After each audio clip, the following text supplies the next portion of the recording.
Осыдан бірнеше жыл бұрын экс-президент Назарбаев билікті Қасым-Жомарт Тоқаевқа табыстады. Сол жылы белгілі ақын Мұхтар Шаханов Тоқаевқа байланысты мәлімдеме жасаған болатын. Қаһарман ақын президенттің қайраткерлік қырына тоқталып, Қасым-Жомарт Кемелұлына жоғары баға берген еді. Нұрсұлтан Назарбаев билік басына келгелі бері Қазақстандағы демократия түгелдей демократияға, депутаттардың көпшілігі депутатқа және қазақ тілін тебетін депутатқа айналып кетті. Рас, билік басына Тоқаев Назарбаевтың қолдауымен келді. Ол ащы шындық. Ғаламторда бірнеше жүз адам мені есі ауысқан, алжыған дей келіп, санасыз есекке тек тамақ үшін ғана иесіне еркелейтін мысыққа теңепті. Менің 1988 жылы сонау кеңестер одағы кезінде ислам дінінің қалдығы деген атпен қоғамдық, мемлекеттік деңгейде талқылауға тыйым салынған Наурыз мерекесін сол кезгі Қазақстан басшысы Колбинмен жағаласып жүріп тірілткенімді, елімізде орыстың тілі мемлекеттік тіл болып қабылданып кеткенде, шала қазақ депутаттардың бәрі тамаша болды деп бір-бірімен құшақтаса, қуанысып жатқан тұста мінбеге қайта шығып, бүкіл қазақ халқын көтереміз, мұның соңы 2 желтоқсанға ұласады деп қорқытқанымда, амалы таусылып үрейі құшағында қалған Назарбаев менің ұсынысымды қайта дауысқа салдырып, өзі бірінші болып қол көтерді.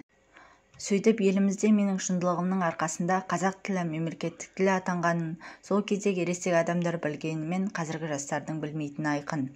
Ал 2009 жылы Назарбаев Қазақстанда американдық ұлттың төте жобасы қазақстандық ұлтқа ендіріп қойған шақта мен аштық жарияладым. Мені қолдап 4000 адам бірге жататын болды. Бүкіл Қазақстан көтеріліп кетті. Аз күннен соң Алматының республика алаңында 25 мыңдай жиналған халықтың алдында Назарбаевтың беделін 5 тиын құлдыратып, бүкіл елден кешірім сұрауға мәжбүрледім. Мұны да қазіргі жастарымыз мүлде білмейді. Енді Қасым-Жомарт Тоқаевқа тоқталалық. Оның әкесі Кемел Тоқаев елдік ұлттық мүддеге тамыр жіберген, қалың елдің құрметіне бөленген белгілі қаламгер еді. Менің шығармашылығыма да ерекше құрметпен қарайтын, тіпті бірнеше өлеңдерімді жатқа айтатын. Мен Қазақстан Республикасының Қырғыз Республикасындағы төтенше және өкілетті елшісі болып 10 жыл қызмет еттім. Сол кездегі саясатқа байланысты орысша оқып, орысша сөйлеген, маған жиі келіп тұратын Қасым-Жомартты қазақ тіліне қарай бұрған мен едім.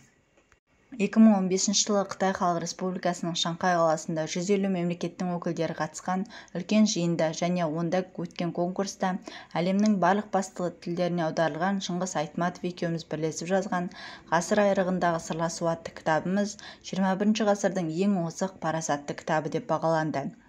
Бірақ ол туралы Қазақстанның бірде-бір телеарнасы, бірде-бір басылымы жұмған аузын ашқан жоқ. Себебі Назарбаев баспасөздерде, телеарналарда менің атымды атамауға тапсырма беріп қойған. Осы кезеңде Қазақстан Республикасының Сенат төрағасы Қасым-Жомарт Тоқаев қана Назарбаевтан сескенбей құттықтау жеделхат жіберді. Маған ислам әлемінің ең жоғарғы сыйлығын мұсылман президенттерінің атынан Пәкістан Ислам Республикасының президенті Мамнун Хусейн тапсырғанында да түркі тілдес халықтар арасындағы ең үздік әлем ақыны атағы берілген шақта да тек Тоқаевтан ғана құттықтау жеделхат алып тұрдым. Кезінде менің өркениеттің адасуы, жазагер жады, космоформуласы атты романдарында ЮНЕСКО әлемдік поэзияның осы замандық биігі деп танығанын да Назарбаевтың тапсырмасына сәйкес Қазақстанның бірде-бір баспасөзі жазған жоқ, бірде-бір телеарналары көрсеткен жоқ. Мұндай әділетсіздікке мен әбден үйренгенмін. Тағы бір масқара жағдайға назарларыңызды бұрайын. Бұрын Мұхтар Шаханов атынан әртүрлі әлеуметтік желілерде 52 адам парақша ашып алған еді. Бұл күнде сондай алаяқтар мүлде көбейіп кетті. Қазір Мұхтар Шаханов атынан 100-ден астам парақша ашылыпты. Кейбір парақшаларда тіркелушілер мен жазушыларды мүлде көбейтіп, оларды сатып ақша жасап отырған.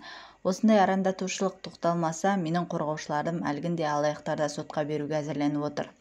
Елбасы Назарбаев мынадай мәлімдеме жасаған еді. Егер біреу орысша сөйлесе, оған қазақша жауап қайырсаң, табан астында қызметтен кетесің және жауапқа тартыласың.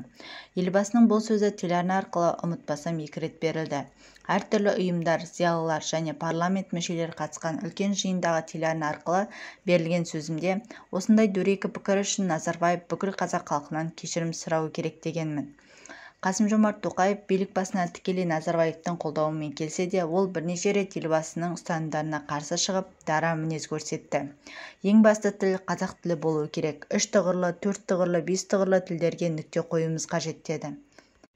Ресей президенті Путин Алматы облысына атом электр станциясын салуымыз керек деп тапсырма бергенде, Тоқаев бұған қарсы мінез көрсетіп, бүкіл Қазақстан көтеріліп кетуі мүмкін деген ойдың төңірегінде мәлімдеме жасады. Ресей басшысы Амалстан атом электр станциясын Өзбекстан мемлекетінің жеріне ауыстыруға мәжбүр болды. Атыма қаншама былапыт сөздер айтылса да, мен Қасым-Жомарт Тоқаевты осындай азаматтығы үшін қолдадым.